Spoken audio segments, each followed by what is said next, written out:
তো শান্তার গায়ে হলো। আম্মা, তোমাকে জামাই আমরা বেতন পাইনি, আজকেই পাইবো। পাইলে আমরা কালকে সকাল সকাল ছিলাম। ঠিক আছে, তোরা কিন্তু বেশি দেরি করিস না। কালকে আর মিস হবো না। কিন্তু রত্না, বেতন তো পাই নাই, আর সব থেকে বড় কথা হইলো এই মাসে বেতন না পাওয়ার সম্ভাবনা বেশি। বেতন পাও নাই, অথচ দাঁত কেলা এমনি হাসতেছো কেমনে? তো কি করবো, মন খারাপ করে কিছু হইব? নিজের কষ্ট মানুষটা দেখায় কি কোনো লাভ হইব? কালকে শান্তার গায়ে হলো, যদি হলে বাড়িতে যাইতে না পারি তাহলে মানি চুপ থাকবো? আরে আমি যাবো না কইছি, যাবো তো।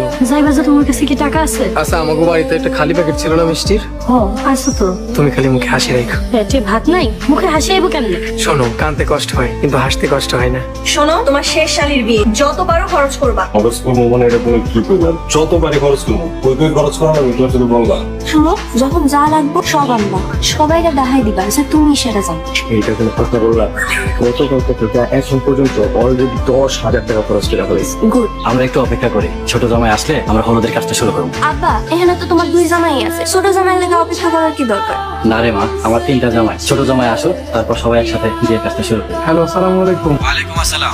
এই ছোট জামাই, তোমরা কই? এখন আসতেছো নাকি? আব্বা, এই তো চলে আইছি বিরাই। আচ্ছা, তাড়াতাড়ি আসো। কি করলো আব্বা? আমাকে লাগে নাকি সবাই অপেক্ষা করতেছে। বাড়ি ভর্তি মানুষ, খালি মিষ্টির প্যাকেট কি নিয়ে যাইবা? আরে কিছু তো একটা নিমু, এর লাগে তো প্যাকেট নিয়ে আইছি। রত্না জামাই এমন কেউ না যে তার জন্য দুই জামাই কষ্ট করবো। এখানে কষ্টের কি আছে?